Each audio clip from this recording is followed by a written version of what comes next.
एक सवाल पूछा जा रहा है, जिस ट्रैक पर हादसा हुआ वहां कवच क्यों नहीं था? कवच क्या होता है?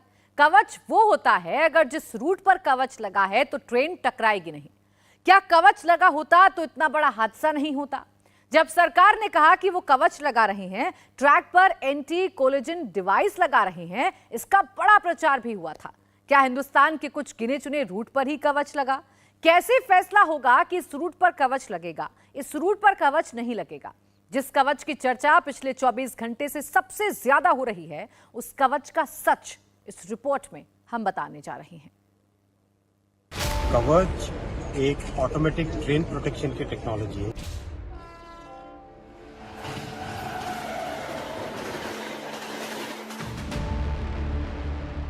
दोनों ट्रेन अगर सेम ट्रैक पे अगर बाई चांस गलती से भी आ गई तो पास में आती है, उससे पहले कवच उसमें ब्रेक लगाएगा और उनको रोक लेगा, तो एक्सीडेंट नहीं होगा। कितना भरोसा हुआ था ये सुनकर कि कवच आ गया है, ट्रेन हादसे की आशंका न के बराबर रह जाएगी। बड़ी बड़ी स्क्रीन पर कैमरों के सामने कवच को समझाया गया। कवच एक ऑटोमेटिक ट्रेन प्रोटेक्शन की टेक्नोलॉजी है। इसमें क्या होता है, मान लीजिए दो ट्रेन्स हैं, दोनों ट्रेन्स अगर सेम ट्रैक पे अगर बाई चांस गलती से भी आ गई तो पास में आती है, उससे पहले कवच उसमें ब्रेक लगाएगा और उनको रोक लेगा, तो एक्सीडेंट नहीं होगा। ये बातें खुद रेल मंत्री बता रहे थे। जैसे जैसे वो समझा रहे थे, रेल सेफ्टी को लेकर फिक्र भी दूर होती जा रही थी।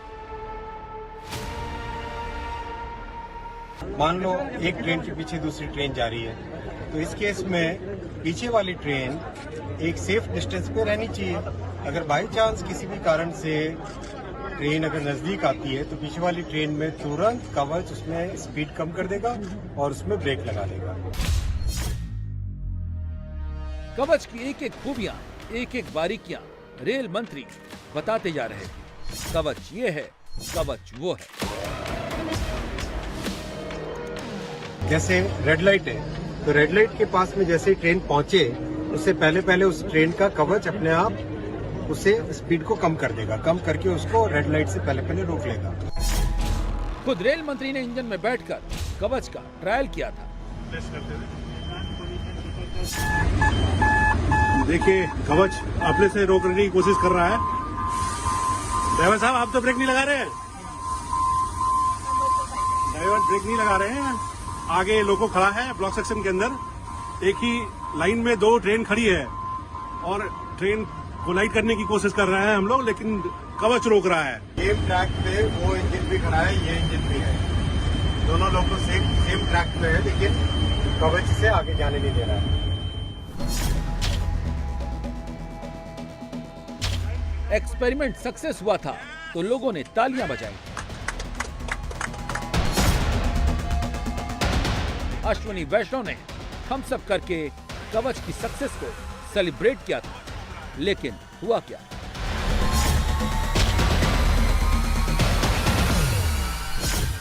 कवच लॉन्च हुए 1 साल से ज्यादा हो गए हैं।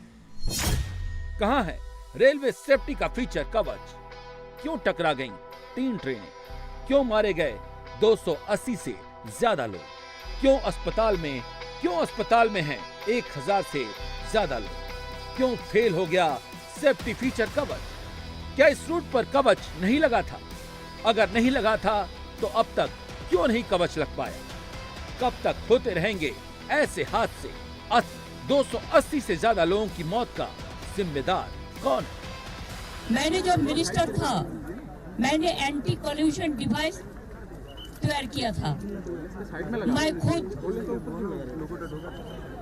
मडगांव में गया था, गोवा में, तब से रेल का इंसिडेंट कम किया था। एक्सीडेंट एकदम वो ऐसा है एंटी कोल्यूशन डिवाइस कि एक लाइन में 2 ट्रेन आ जाएगा तो उसमें रुक जाएगा। अगर कोई ट्रेन सामने पड़ा है तो रुक जाएगा। अगर कोई कुछ भी हो सकता है, एंटी कोल्यूशन डिवाइस डाइवर्स हो जाएगा तो उसको अलर्ट करेगा। लेकिन मैं जब रेल मिनिस्टर इधर में है तो मैं यही कहना चाहूंगा, आप देख लीजिए, इसमें एंटी कल्यूशन डिवाइस नहीं लगाया, जितना तक मेरे का जानकारी है। अगर एंटी कल्यूशन डिवाइस लगाता था तो कोई इंसिडेंट नहीं होता। ये सवाल कोई सियासी नहीं है, हर भारतीय ये सवाल पूछ रहा है जो ट्रेन में सफर करता है, जो ट्रेन में जब बैठता है तो सेफ्टी की उम्मीद करता है। और जब उसने ये तस्वीरें देखी तो उसे कवच ही याद आया। उसे भी पता है कि अगर कवच होता तो ये हादसा नहीं होता।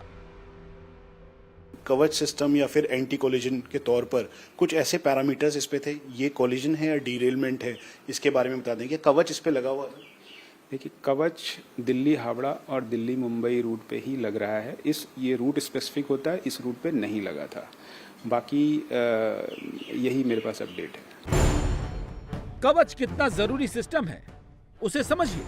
इंडियन रेलवे ने सुरक्षा बढ़ाने के लिए कवच नाम से ऑटोमेटिक ट्रेन प्रोटेक्शन सिस्टम बनाया, जिसे देश के 3 वेंडर्स के साथ मिलकर RDSO ने डेवलप किया। भारतीय रेल ने ये कवच टेक्नोलॉजी खुद डेवलप की है और इसे national automatic train protection system के रूप में जाना जाता है। ये सेफ्टी इंटीग्रिटी लेवल 4 के स्टैंडर्ड के हिसाब से सबसे मॉडर्न इलेक्ट्रॉनिक सिस्टम है। ये काम कैसे करता है? कवच ट्रेन में इलेक्ट्रॉनिक डिवाइस और रेडियो फ्रीक्वेंसी आइडेंटिफिकेशन डिवाइस का एक सेट होता है, जो सिग्नलिंग सिस्टम के साथ साथ पटरियों पर ट्रेनों की स्पीड को कंट्रोल करता है। कवच न केवल लोको पायलट को सिग्नल पासिंग एट डेंजर और ओवर स्पीडिंग से बचने में मदद करता है, बल्कि खराब मौसम जैसे घने कोहरे के दौरान ट्रेन को चलाने में मदद भी करता है। देखिए, क्या है कि कवच जैसे पिछले साल आपने देखा होगा कि पिछले साल माननीय हमारे मंत्री जी ने उसमें बैठ के खुद ट्रायल किया था। एक्सटेंसिव मीडिया कवरेज हुई थी उसमें। ये अगर लोकोमोटिव जो है एक ही ट्रैक पे आ जा रहे हैं तो उसमें ऑटोमेटिक ब्रेक लग जा रहा है एक सर्टेन डिस्टेंस से कम पे। साथ ही साथ अगर ये इसका सिग्नल से भी इंटरलॉक है, अगर किसी भी कारण से अगर ये ड्राइवर लाल सिग्नल को पार कर रहा है तो तब भी इसमें ब्रेक लग जाता है। तो इसका पूरा एक्सटेंसिव ट्रायल के बाद, प्रूफ ऑफ कंसेप्ट के बाद इसको हम लोग लगा रहे हैं। लेकिन अभी तक देश के कुछ चुनिंदा रूट पर ही ये कवच लग पाया है, और जिस तरह से ये हादसा हुआ है उसमें कवच जिंदगी का कवच बनकर आता। ये बात क्यों कह रहे हैं? कवच की खासियत को सुनेंगे तो समझ जाएंगे। अगर लोको पायलट ब्रेक नहीं लगा पाता है तो कवच ऑटोमेटिक ब्रेक लगाकर ट्रेन की स्पीड को कंट्रोल कर देता है। कवच कैब में लाइन साइड सिग्नल को दोहराता है, जो हाई स्पीड और धुंधले मौसम में भी बहुत कारगर है। कवच 2 इंजनों के बीच टक्कर को रोकने में सबसे ज्यादा कारगर है। मतलब एक ही पटरी पर 2 ट्रेन आमने सामने आ जाए तो एक्सीडेंट नहीं होगा। आपातकालीन परिस्थिति के दौरान SOS संदेश भेजता है। नेटवर्क मॉनिटर सिस्टम के जरिए ट्रेन की आवाजाही की सेंट्रलाइज लाइव निगरानी होती है। लेवल क्रॉसिंग गेट्स पर कवच की मदद से ऑटोमेटिक हॉर्न बजने लगते हैं। इस रूट पर कवच टेक्नोलॉजी नहीं था, लेकिन अगर कवच टेक्नोलॉजी यहाँ पर होती तो आपको लगता है सर कि इस एक्सीडेंट को जो कल हुआ इसको टाला जा सकता था? देखिए, अगर पहला वर्जन सही है तो उसमें कवच इसको नहीं रोक पाता, बिकॉज वो डिरेलमेंट हुई, सेकंड्स में दूसरी ट्रेन आ गई। वो कवच में ऐसा कोई सिस्टम नहीं है, या दुनिया में ऐसा कोई सिस्टम नहीं है। मैं यहाँ तक कहूँगा, आप सैटेलाइट से या और भी किसी पोजीशनिंग से ट्रेन को कुछ तो वार्निंग आपको देनी पड़ेगी। तो ये ड्राइवर को कोई वार्निंग नहीं मिली और सेकंड्स में वो कैप्साइज उससे डिरेल्ड कोचेस से टकराया और कैप्साइज हुई। तो उसमें कवच से नहीं मिलता। लेकिन अगर सेकंड वर्जन है जहाँ पे या तो सिग्नल ओवरशूट हुआ है या कोई इंटरलॉकिंग फेलियर हुआ है, तो वो कवच ज़रूर उसमें काम आता। और अभी तो मैं इतना ही कहूँगा कि अगर वो निकलता है तो शायद कवच से ये एक्सीडेंट रुक सकता, लेकिन अभी और इससे ज़्यादा कहना सही नहीं हो। लोग नाराज हैं, लोग सवाल कर रहे हैं, तो उनका आक्रोश स्वाभाविक है, क्योंकि 280 से ज्यादा मौतें हुई हैं। लेकिन एक सच ये भी है जो बड़ी चुनौती है। इंडियन रेलवे का नेटवर्क बहुत बड़ा है, जिसमें 1 साल के भीतर हर रूट पर कवच लगाना बहुत बड़ी चुनौती है। साल भर पहले अश्विनी वैष्णव ने कवच का सफल परीक्षण किया था। सफल परीक्षण के बाद दक्षिण मध्य रेलवे के मनमाड, मुदखेड़, धोन, गुंतकुल और बीदर परभणी सेक्शन में 1199 RKM पर कवच का काम चल रहा था। तब तक दक्षिण मध्य रेलवे के लगभग 1098 आरपीएम नेटवर्क रूट को कवच के दायरे में लाया गया था। इस वक्त नई दिल्ली हावड़ा और नई दिल्ली मुंबई सेक्शन पर कवच लगाने का काम चल रहा है, जिसके मार्च 2024 तक पूरा करने का लक्ष्य है। बस इतना समझ लीजिए कि साल भर में अभी तक सिर्फ 2 रूट पर काम हो पाया है। इस वक्त इंडियन रेलवे में कुल 19 जोन हैं, 70 डिवीजन हैं और इंडियन रेलवे की लंबाई 67,956 किलोमीटर है, जहां कवच टेक्नोलॉजी का लगाना इतना आसान नहीं है। खरा उतरा तो फिर इसको पूरा नेशनल वाइड इसका रोल आउट किया गया। इसका हम लोगों ने फिर जो व्यस्ततम मार्ग है हमारे दिल्ली हावड़ा, दिल्ली मुंबई, इस पे इसको सैंक्शन किया गया और वहाँ पे काम चल भी रहा है, जोरों से चल रहा है। पूरी उम्मीद है कि ये 2024 तक हम लोग इसको लगा लेंगे। कवच पूरे देश की जरूरत है, लेकिन जो वजह बालासोर हादसे में सामने निकल कर आ रही है, कोरोमंडल एक्सप्रेस 100 से ज्यादा की स्पीड में लूप लाइन पर चली गई, जिसके बाद 3 ट्रेन आपस में टकरा गईं। तो नॉर्मली इसके पीछे रेलवे के नियम के अनुसार वो रूट सेट नहीं होना चाहिए, यानी कि जो पॉइंट है वो नॉर्मलाइज हो जाना चाहिए था कि कोई ट्रेन गलत आए भी तो लूप लाइन पे नहीं आए, बिकॉज वो ऑक्यूपाइड है। तो क्या सिग्नल दिया हुआ था मेन लाइन में और फिर वो लूप लाइन में चली गई, ये बड़ा ऐसा होता नहीं है। तो ये सिग्नलिंग, इंटरलॉकिंग और ह्यूमन एरर सब चीज़ को देखते हुए इसको इंक्वायरी में देखना पड़ेगा कि आखिर ऐसा एबरेशन क्यों हुआ। मैं एबरेशन इसलिए बोल रहा हूँ कि देखिए रेलवे का सेफ्टी रिकॉर्ड इम्प्रूव हुआ है, एक्सीडेंट्स कम हुए हैं। परसेप्शन लोगों का कुछ भी हो, लेकिन फैक्ट ये है फैटेलिटीज़ कम हुई हैं। अब इस एक एबरेशन में इतनी फैटेलिटीज़ हो गई हैं कि इस साल का पूरा रिकॉर्ड बहुत ख़राब माना जाएगा, लेकिन है ये एक ही एक्सीडेंट और एक अनयूजुअल एबरेशन ही कहूँगा मैं। अब इसमें मानवीय गलती थी या फिर तकनीकी की? ऐसे हादसे में कवच क्या कवच बन पाता?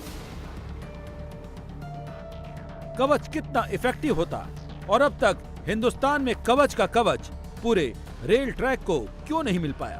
पूर्व रेल मंत्री दिनेश त्रिवेदी ने इन सभी बातों को समझाया है। 2012 में जब हमने बजट पेश किया, उस समय एंटी कल्यूजन वगैरह सब था, वो अभी उसको इम्प्लीमेंट कर देते, मगर उसके साथ साथ हम ये भी कहना चाहते हैं कि एंटी कल्यूजन का मतलब ये नहीं होता है कि 125 किलोमीटर की स्पीड आई और एकदम तुरंत रुक गई। ये ऐसा नहीं होता। एंटी कल्यूजन सिस्टम होने के बावजूद उसको कुछ ना कुछ करना पड़ता है। यदि तुरंत रुकती तो वो भी डीरेल हो जाती। तो ये इतना आसान भी नहीं है। तो ये पहले तो देखना पड़ेगा कि ये डीरेल क्यों हुई। सबसे पहला कारण था कि ये डीरेल क्यों हुई, और आपकी चर्चा में बता रहे थे कि वो लूप लाइन में चली गई। भाई लूप लाइन में ऐसे तो नहीं चली, उड़ के तो नहीं जा सकती। लूप लाइन में जाने के लिए भी उसको पटरी चाहिए। तो ये सब बहुत गंभीर सवाल है और प्रधानमंत्री ने कहा है कि वो इससे बहुत सीख मिलेगी। और मैं बार बार ये कहता हूँ, मैं ये नहीं कहता हूँ कि ये सबोटेज ही है, मगर कोई भी एंगल को हम नज़रअंदाज नहीं कर सकते हैं। और जो भी कारण है, मुझे लगता है कि हिंदुस्तान की रेलवे सिस्टम सक्षम है। रेलवे को प्रोफेशनलाइज कर देना चाहिए और मेरी नज़र में उसको प्रोफेशनल ही को चलानी चाहिए। इसके साथ बहुत ज़्यादा राजनीति हो रही है, हुई है। वो अब बंद हो जाए और जैसे प्रोफेशनल एयरक्राफ्ट चलते हैं, हवाई जहाज चलते हैं, उसी और हवाई जहाज में आज एक्सीडेंट बहुत कम हो गए क्योंकि टेक्निकली बहुत साउंड है। पहले 2 हवाई जहाज के बीच में बहुत फासला होता था। मैं भी पायलट हूँ इसलिए कह रहा हूँ, अभी वो बम्पर टू बम्पर है मगर एक्सीडेंट कम है। तो आज इंडियन रेलवे सक्षम है। जैसे जापान की रेलवे, मैंने अपने बजट में जिक्र किया था, एक भी मौत नहीं होती एक्सीडेंट से। वो हम सक्षम है। इंडियन रेलवे सबसे सक्षम ऑर्गेनाइजेशन आज की तारीख में है और उनको अपने आप अपनी गति से चलाने दीजिए। इस हादसे के बाद कवच की जरूरत पूरे देश के रेलवे ट्रैक पर बढ़ गई है। फिलहाल इसे दिल्ली मुंबई और दिल्ली हावड़ा रेल मार्ग पर लगाया जा रहा है, जिसकी कुल लंबाई 3000 किलोमीटर है। कवच के लगने का खर्चा 50 लाख रुपए प्रति किलोमीटर आएगा, जबकि दुनिया भर में इस तरह के सेफ्टी सिस्टम का खर्च प्रति किलोमीटर करीब 2 करोड़ रुपए है।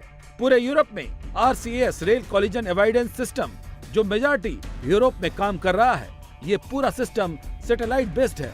अमेरिका में PTC यानी पॉजिटिव ट्रेन कंट्रोल सिस्टम काम करता है, जो अमेरिका में मैंडेटरी है। जापान में TCAS train collision avoidance system काम करता है। पूरे दुनिया में कवच जैसे सिस्टम काम कर रहे हैं और वो अपनी ट्रेन को सुरक्षित भी रख रहे हैं। भारत में कवच तो आया, लेकिन उस रूट पर नहीं आया जहां ये हादसा हुआ। यकीनन कवच होता तो ये जानें बच जाती। सवाल ढेरों हैं, जरूरत है इन घटनाओं से सबक सीखने की। इंडिया टीवी हर वक्त हर जगह डाउनलोड करने के लिए सर्च करें India TV news Google play store या ऐप स्टोर पर।